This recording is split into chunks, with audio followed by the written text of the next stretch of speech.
ఏవైనా దేవుడికి సంబంధించిన ఏవైనా గానీ మనము ఆ చెప్పులు విప్పి చెప్పులు గానీ, షూస్ కానీ, శాండిల్స్ కానీ ఏవైనా విప్పి మనం చాలా భక్తి శ్రద్ధలతోటి కొంచెం దాంట్లో ఇన్వాల్వ్ అవుతాం. అయితే ఈ బతుకమ్మ కుంట చెరువు దగ్గర ఏం జరిగిందంటే మీకు నేను ఇక్కడ అందరూ ఇగో కిందికొస్తున్నారు.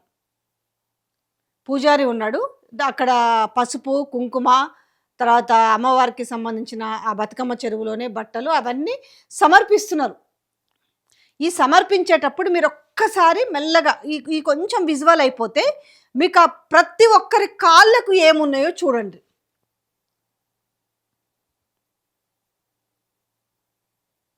హారతి గూడా ఇస్తారు. ఇటువైపు మహిళలున్నారు. ఇటువైపు వాళ్ళు. దాంట్లో ఆమె హరిచందన ఇంతకుముందు నారాయణపేట కలెక్టర్ ఉంది. దాని తర్వాత రోహిన్ రెడ్డి ఉన్నాడు. పొన్నం ప్రభాకర్ ఉన్నాడు. తర్వాత రాజ్యసభ సభ్యుడు అనిల్ కుమార్ యాదవ్ ఉన్నాడు. సో, ఇందులో కొంతమంది బతుకమ్మలు పట్టుకున్న వాళ్ళున్నారు.